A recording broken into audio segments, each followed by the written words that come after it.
శ్రీకృష్ణాయ పరమాత్మనే నమః.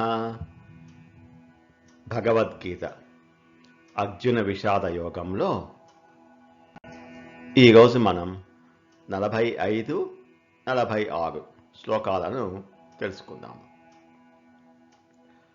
ఇంతవరకు అర్జునుడు తన యొక్క విషాదాన్ని శ్రీకృష్ణ పరమాత్మకు తెలియజేస్తూ వచ్చాడు. ఈ యుద్ధం వలన ఏ కష్టాలు వస్తాయి, ఏ అధర్మాలు సంక్రమిస్తాయి అనే విషయాలన్నింటినీ చర్చిస్తూ వచ్చాడు.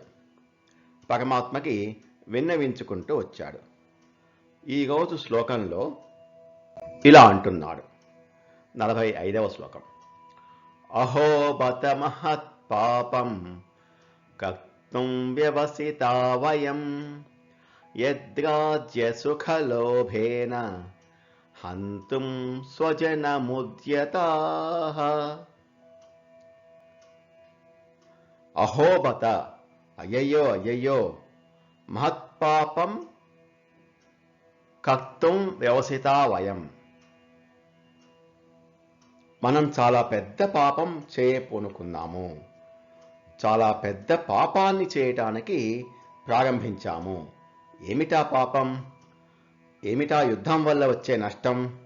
ఏమిటా పాపం వలన వచ్చే ఫలం అంటే హంతుం స్వజన ముద్యతాః, మన బంధువులు, మన వారు, మన ఆచార్యులు, మన మిత్రులు, వీరందరినీ చంపుకోవటానికి మనం ఇప్పుడు యుద్ధాన్ని ప్రారంభించబోతున్నాము.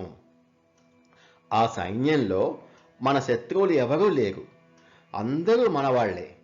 ఇటువైపు ఉన్నది మనవాళ్లే, అటువైపు ఉన్నది మనవాళ్లే. ఈ యుద్ధానికి కారణం ఏమిటి?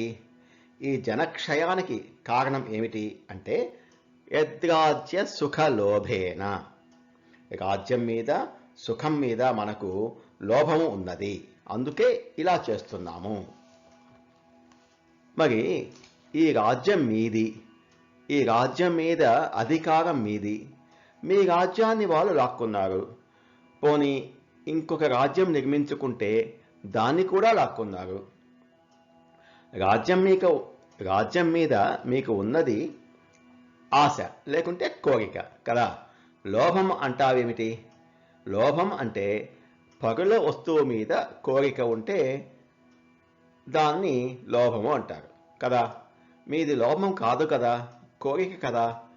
మరి రాజ్యలోభము అంటావేమిటి అంటే అర్జునుడు ఏం చెప్తున్నాడంటే మానసికంగా ఈ రాజ్యాన్ని నేను వాళ్ళకి వదిలివేశాను, వాళ్లకు వెళ్ళిపోయినట్లే.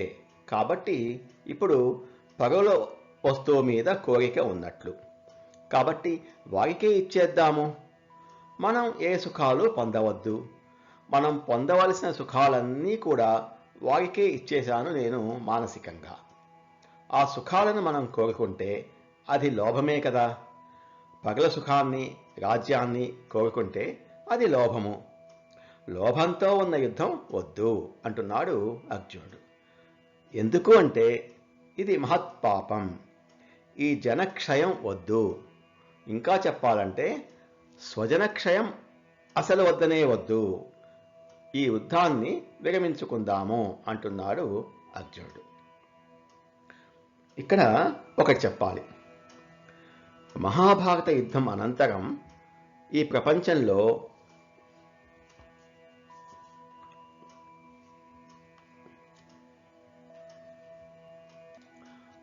ఎన్నో యుద్ధాలు జరిగాయి. ఇన్ని యుద్ధాల అనంతరం ఎన్నో ఇతర సమాజాలు, ఇతర ధర్మాలు, ఎన్నో ఇతర నాగరికతలు దాదాపుగా లుప్తం అయిపోయినాయి. ఉదాహరణకు గ్రీకుల నాగరికత, రోమన్ల నాగరికతలు దాదాపుగా కనుమరుగు అయిపోయినాయి. కానీ మన హిందూ నాగరికత, వైదిక ధర్మాలు కనుమరుగు అవలేదు. దీనికి కారణం మన పూర్వీకులు వారి ప్రాణాలను కూడా లెక్క చేయకుండా రామాయణ, మహాభారత, భాగవత, భగవద్గీత లాంటి గ్రంథాలను దాచిపెట్టారు. అందుకే మనం ఇంకా అన్నింటినీ చదువుకోగలుగుతున్నాము. మన పూర్వీకుల వల్ల మన హిందూ ధర్మం నిలబడింది. అటువంటి హిందూ ధర్మాన్ని మనం కూడా కాపాడుకోవాలి. అహోబత మహత్పాపం కర్తుం వ్యవసితా వయం యద్రాజ్య సుఖలోభేన హంతుం స్వజన ముద్యతాః. అయ్యయ్యో, మనము బుద్ధివంతులమై ఉండి కూడా రాజ్య సుఖ లోభముచే స్వజనులను సంహరించుటకు ఈ ఘోర మహాపాతకమునకు ఒడిగట్టుచున్నాము. ఇది ఎంత దారుణము అని అంటున్నాడు అర్జునుడు.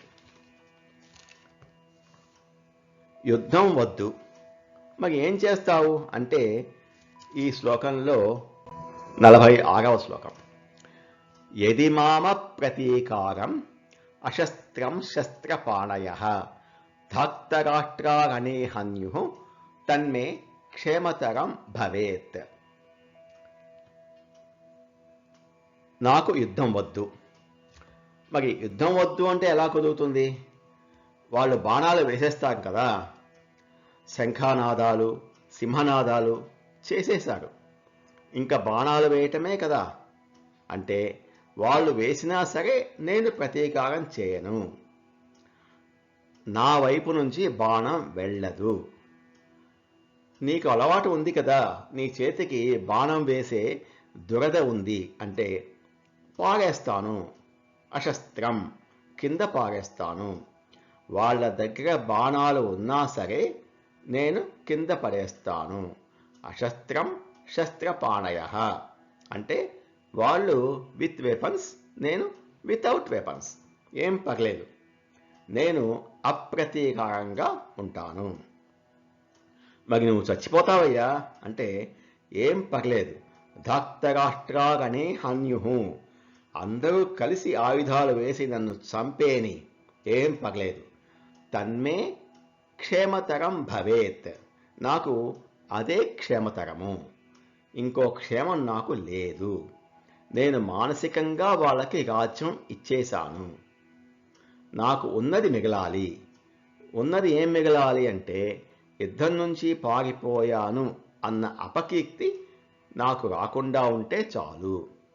ఇప్పుడు యుద్ధం వదిలివేసి పారిపోయానంటే అది మహాపాపం. క్షత్రియులకు యుద్ధం నుంచి పారిపోకూడదు, అది మహాపాపం. ఆ అపకీర్తి నాకు వద్దు. యది మామ ప్రతీకారం అశస్త్రం శస్త్రపాణయః ధార్తరాష్ట్రారణే హన్యుః తన్మే క్షేమతరం భవేత్. ఆ అపకీర్తి నాకు వద్దు, నేను శస్త్రం పట్టను, ఇక్కడే ఉంటాను. వాళ్ళు బాణాలు వేసి చంపేస్తాగా, చంపని, నాకు అదే క్షేమతరం.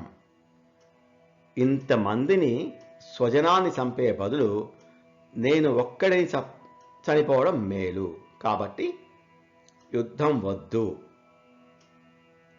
అని పరమాత్మకు విన్నవించుకుంటున్నాడు అర్జునుడు. తను చచ్చిపోవడానికి కూడా సిద్ధపడ్డాడంటే ఇంకా ఇంతకు మించి అర్జునుడు చెప్పేందుకు ఏమీ లేదు.